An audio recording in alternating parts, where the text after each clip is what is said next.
Okay, let's do some exercises focused on transforming 2D objects into 3D one. Here we have a horizon line with a single vanishing point. We will begin by adding the 2D shapes on it. To convert these shapes into 3D boxes, all we need to do is to connect the corners of these rectangles to the vanishing point, and then determine the desired depth in perspective. This exercise is quite beneficial. You can draw as many as possible and then convert them into boxes. As seen here, we have connected the corners of this small rectangle to the vanishing point and determined how far it extends, and then connecting the dots between the perspective lines. We can proceed to do the same for all the 2D shapes here.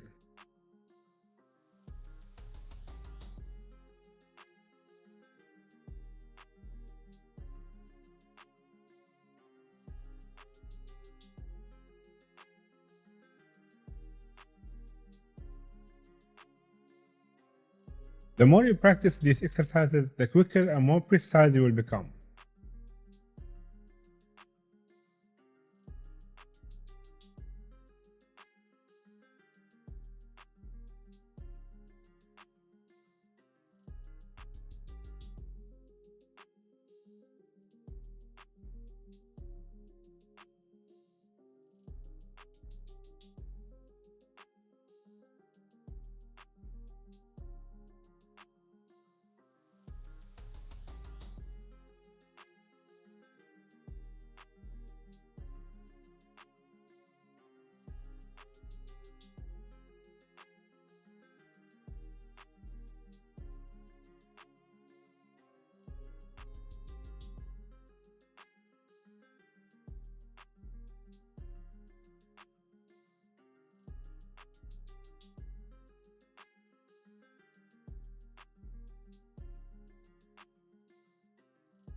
It doesn't matter whether you are close or far away from the vanishing point, the process remains the same. However, the closer you are to the vanishing point, the smaller the other edges of the box will appear, and the further away you are from it, the more visible they will become.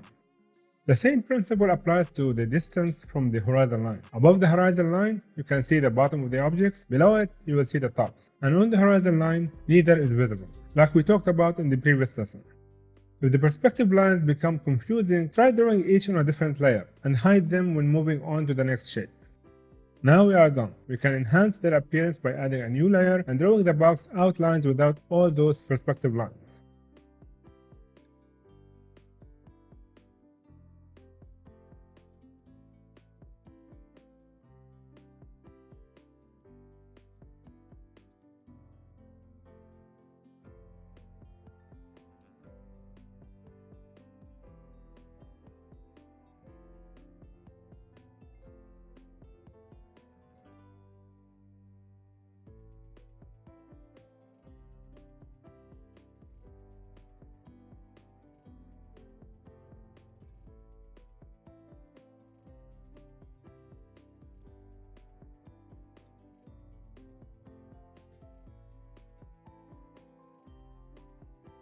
Afterward, we can hide the perspective lines, leaving us with the 2D rectangles that have transformed into 3D boxes.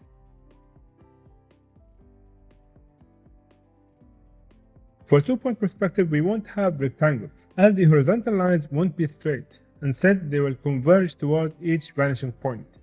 So instead, we are creating lines. From these lines, we can connect each corner to both vanishing points and determine the width of the side faces of the boxes. Once that's done, we can connect the new edges to the vanishing points to obtain the back side of the boxes. Finally, we connect the last edge in the back to complete the box. We will follow this process for all these boxes to practice it thoroughly.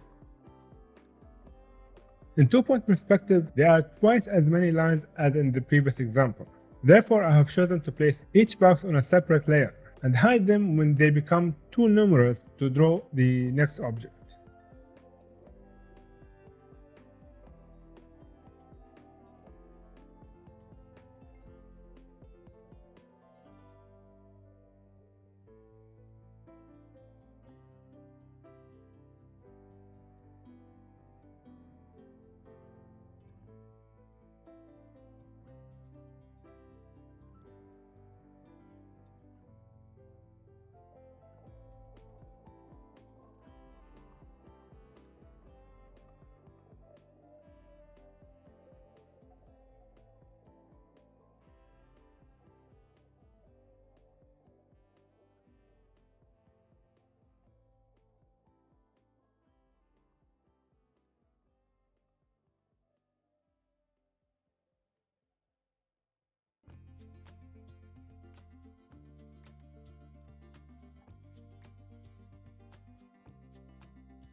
Now I can reveal all the boxes and proceed to draw their outlines with clean, bold lines.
Here we have various boxes in two-point perspective.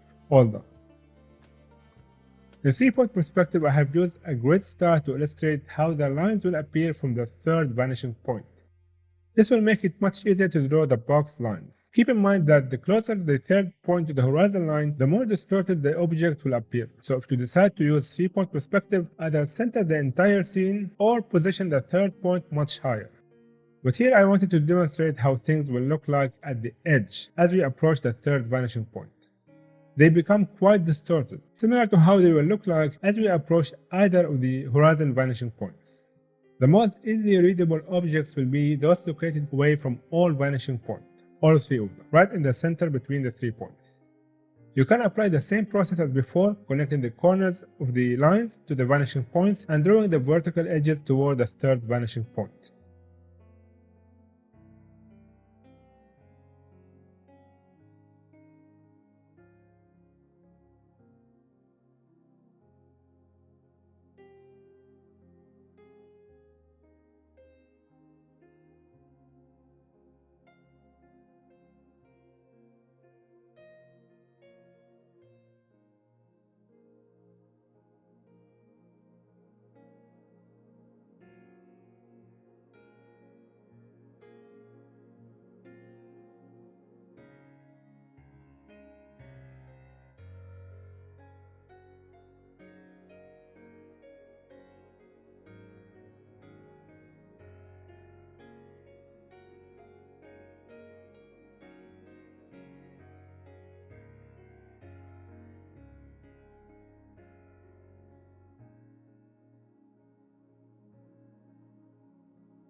Once I have completed this step, I'll review them all and draw the outline with clean bold lines.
Here are all the objects done in 3-point perspective. And you can see that the boxes on the edge appear quite distorted, while the ones in the center look more typical. So in this lesson, we have covered all 3 perspectives. Keep in mind that the more you practice these exercises, the more comfortable you will become with drawing in perspective. It may seem tedious and uninteresting for you now, but everything we will cover in the future lessons will build upon these foundational principles. So be sure to practice as much as you can before moving on to the next lesson. If you want, as a homework, start with simple rectangles for the 1-point perspective, simple lines for the 2-point perspective, and dots for the 3-point perspective, and fill as many sheets as possible with lots and lots of 2D objects converted into 3D objects. In the next lesson, we will tackle a similar exercise but in a more informal manner. We will draw different boxes in various directions, yet in an organized fashion this time. So we will do that in the next lesson. If you find this lesson helpful, please consider leaving a like. If you have any questions, feel free to ask them in the comment section and I will do my best to respond promptly. To stay informed about the future lessons, don't forget to subscribe and hit that notification bell. Thank you all for watching and I will see you in the next lesson.